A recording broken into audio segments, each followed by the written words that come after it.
खुलुमबाय गिबियावनो बयनिसिमबो गाहाम हामलायनायखौ जासिहरबाय दिनैनि प्राइम 24 हेडलाइन स्टुडियाव धेमाजि जिल्ला सानजारि नोगोरनिफ्राय रादाबखौ फरायदों आं आमिना सरगियारि दिनै आरो 13 फेब्रुवारि खालि जानाय तामुलपुराव जानाय दुलाराय बर' फरायसा आफादनि स्पेशल कन्वेन्शना जानानै थांबाय बे स्पेशल कन्वेन्शनाव गोलाव समसिम दुलाराय बर' फरायसा आफादनि आफादगिरि बिबान रुजुनबोनाय मानगोनां प्रमद बर' बिथाङा आबसुनि आफादगिरि बिबानखौ नागारबाय लोगोसे मिरु आबसुनि लेङाइ आफादगिरि रमिय' पि नार्जारि बिथाङाबो आबसुनि बिबाननिफ्राय जिरान लाबाय मख'नो गोनांदि बिथां प्रमद बर'आ 11 बोसोर आफादगिरि महरै दैदेनबोदों आरो बे जर'खा मेलावनो खालि जानानै थानाय आबसुनि बिबानगिरिफोरखौ सायख'नानै लानाय जायो आफादगिरि महरै दिपेन बर' लेङाइ आफादगिरि महरै जयन्त बसुमतारी आरो सुनिल बसुमतारी बिथांमोनखौ सायख'नाय जायो गाहाय नेहाथारि महरै लरेन्स इस्लारि लोगो गाहाय नेहाथारि महरै खोरोमदाव औवारि बिथांमोनखौ सायख'नाय जायो बुंथिगिरि महरै फनिन बर' नेहाथारि महरै रोमदोन बसुमतारी आरो रबिराम बसुमतारी बिथांमोनखौ सायख'नाय जायो गोलाव बोसोर लेङाइ आफादगिरिनि बिबानाव थानाय रमिय' पि नार्जारि बिथाङा बिबान एंगारनायनिफ्राय रेजें रेजें मोनदों होनना ससियेल मिडियायाव फोसावदों नाथाय बिबानाव थानाय समाव हारि जौगानायनि थाखाय खामानिखौ मावफुंनो आद्रा थाबाय होननानै दुखु फोरमायथिदों आबसुनि बारग' आफादगिरि मानगोनां प्रमद बर' बिथाङा बुंदों दि गावनि बिबान मोनबोनाय समाव मावफुंनो हायै जेंनाफोरनि थाखाय गावखौ उनदाहा खालामदों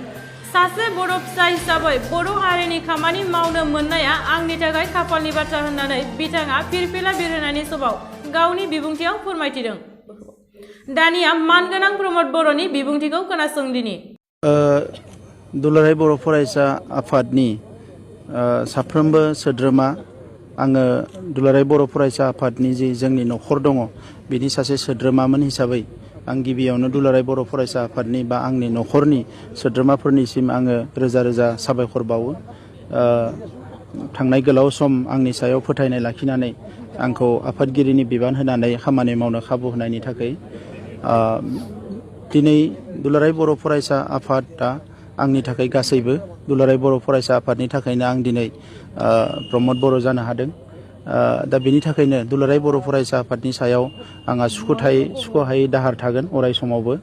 बे गोलाव सम खामानि मावनायाव दुलाराय बर' फरायसा आफादनि बारग' दैदेनगिरिफ्रा जेरैबायदि बोसोन होलांबाय आं बिथांमोनखौ अराय सम सिबियो बे गोलाव समाव बर' हारिनि गुबुन गुबुन आफादनि दैदेनगिरिफोर सानसुमैफोर गोबां जोंनि फोरोंगिरिफोर प्रफेसारफोर गोबाङानो गोबां सुबुरुन होबाय गोबां फोथायनाय लाखिबाय खामानि मावनो खाबु होबाय बेनि थाखाय आङो बिथांनि खाथियावबो खुलुमनायखौ बावहरो थांनाय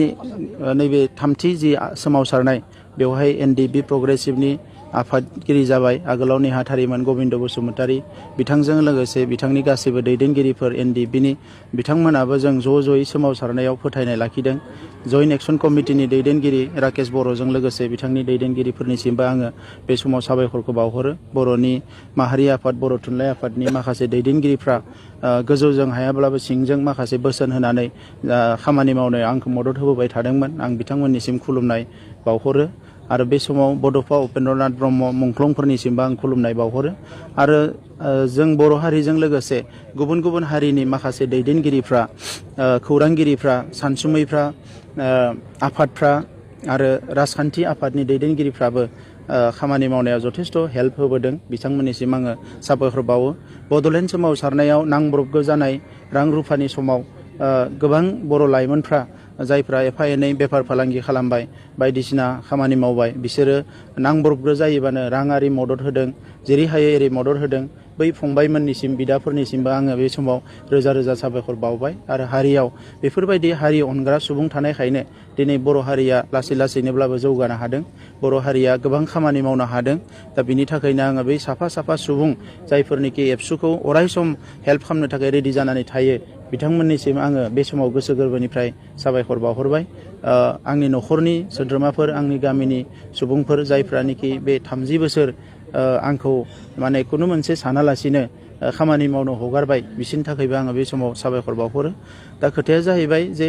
दिनै जोंहा गोबां खामानि दङ दुलाराय बर' फरायसा हिसाबै मावनांगौ गिबियावनो जाबाय बे गोरोबथानि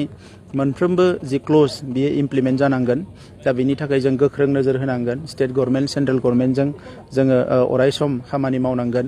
आरो जोंनि गेजेराव खौसेथि लाबोनानै बेखौ जुजिलांनांगोन। बर' हारियाव गोबां समाव माखासे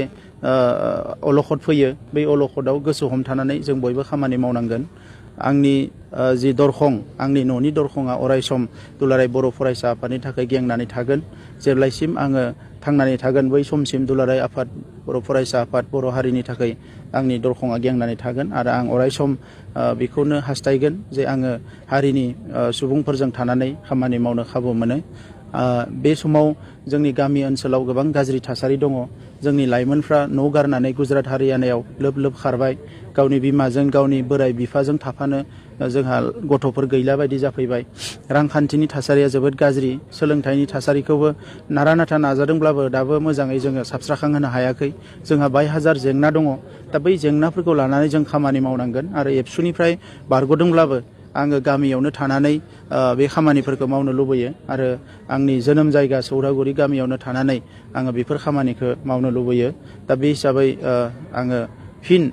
मोनसे आंनि थाखाय सम लागोन। मानोना थांनाय 19 बोसोर एबसुनि बिबान मावनानै बे जि मोनसे रेजिमेन्ट बायदि 24 आवार खामानि मावनाय जि रेजिमेन्टआव थानानै फैनाय सासे मानसि बायदि आंनि थाखायबो एसे सम लागोन। दा थेवबो आङो गावखौनो जिहेतु गामियावनो थानानै मोजां मोनो, आङो गामियावनो थानानै गासैबो जोंनि लाइमोनफोरजों, जोंनि सेंग्रा सिख्लाफोरजों, गामिनि गोरिब गुन्द्राफोरजों थाफानानै खामानि मावनानै एसेब्लाबो हारिनि थाखाय माबा मोनसे मावलांनो हायो नामा आं बेखौ सानलांगोन। दा फैबाय थानाय समाव जोंनि जि माहारिनि जिफोर एजेन्डा जागोन, जिफोर जोंनि खामानि जागोन, बेफोराव गासैयावबो आङो लोब्बा लागोन एबा थाफागोन होननानै आङो सानो।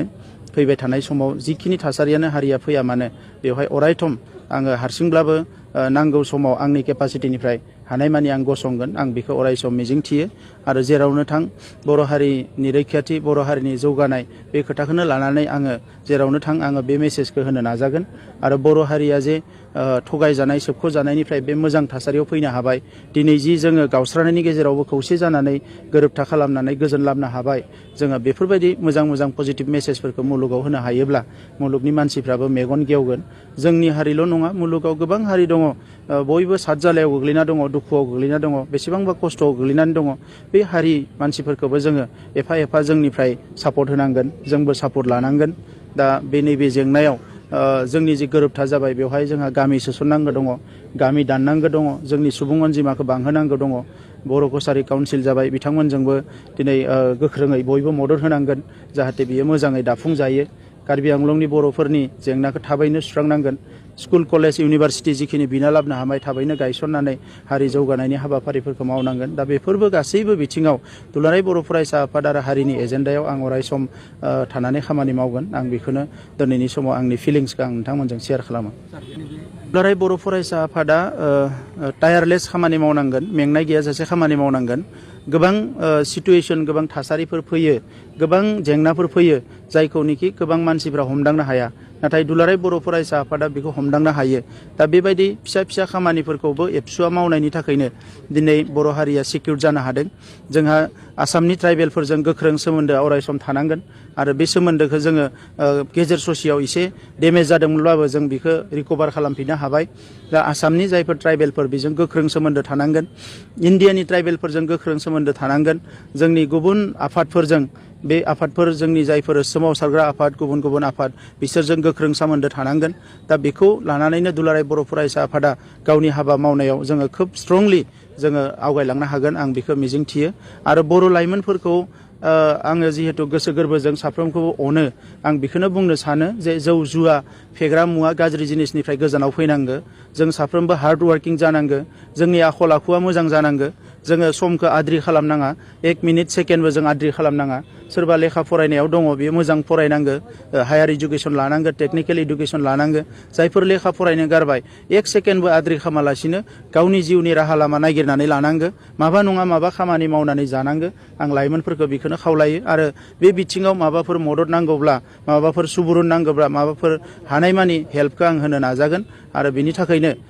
खम समनि गेजेरावनो आङो तामुलपुराव मोनसे लिडारशिप कलेज गायसनगोन आरो बे लिडारशिप कलेजाव मेइनलि कारिकुलामा जागोन जे जोंनि जा जिफोर इडुकेसन कलेज इउनिभारसिटियाव फोरोंनाय बे कारिकुलामा जानाय नङा सासे मानसिया फरायखांनायनि उनाव एबा फरायनो गारनायनि उनाव बिनि जिउ राहा लामाखौ बोरै दालांनो हायो बिनि थाखायनो आङो गावनि जायगायावनो गावनि न'खरावनो गावनि बिफानि हायावनो मोनसे लिडारशिप कलेज गायसननो सानदों आरो बे कलेजखौ आं सानो जोंनि बड'लेण्डनि आरो एबा गुबुन गुबुन बर'फोर रायजो जानाय जायगायावबो बेखौ गायसनगोन आरो अब्लानो जोङो मोनसे डाइरेक्सन जोङो समाजनो होनो हागोन जोंनि लाइमोनफोरनो मोनसे लामा होनो हागोन आङो बेखौनो मिजिंथियो गिबियानो जाहैबाय बड' जि एकर्ड जाबाय बे एकर्डखौ थामथि गोरोबथाखौ इमप्लिमेन्ट खालामनो थाखाय एबसुआ गोख्रोङै खामानि मावलांनाय बेयो जाबाय गिबि एजेन्डा आरो बेजों लोगोसे जोंहा बर' कसारि काउन्सिला थाबैनो दाफुंजानांगौ कार्बि आंलंनि जेंनाया थाबैनो जोबनांगौ आरो बिनि थाखाय दिल्ली आरो दिसपुराव थांनानै मन्त्रि मनला आरो अफिसारफोरखौ लोगो हमनाय बेखौ लादों आरो सागानगिरिफोर एबा बर' रायजो राजाफ्रा ज' जानानै मोजां खुंथाय लाबोनायाव दुलाराय बर' फरायसा आफादाबो हाबा मावफागोन दा बेवहाय दुलाराय बर' फरायसा आफादा थांखि लादों आरो गोबां जेंनाफोर दङ दासिमबो जाफुङाखै बे खामानिफोरखौ मावनाय लोगोसे बड'फा मिसनखौ कन्टिनिउ खालामनाय मिसन कुवालिटि इडुकेसनखौ कन्टिनिउ खालामनाय बेबायदि माखासे हाबाफारिफोरखौ लादों 12 आरो 13 फेब्रुवारि खालारखालि बाक्सानि तामुलपुराव दुलाराय बर' फरायसा आफादनि जर'खा जथुम्माखौ 2 साननि हाबाफारि लाना गाजा गोमजायै खुंफुंनाय जाबाय। बे जथुम्मायाव दुलाराय बर' फरायसा आफादनि हारिनि सिनायथि रैखाथि आरो थामोनथानि थाखाय बायदिसिना थांखि बिथांखि आजावनानै खामानि मावलांनायनि सोमोन्दै रायजो राजाफोरजों फोरमायथिनो थाखाय मोनसे गेवलां मेल लादों। बे जर'खा हाबाफारियाव गोबां रायजो राजाफोरा गाजा गोमजायै बाहागो लानायखौ नुनो मोनदों। एसेयावनो दिनैनि रादाबखौ फोजोबनाय जाबाय। गोजोन्थों।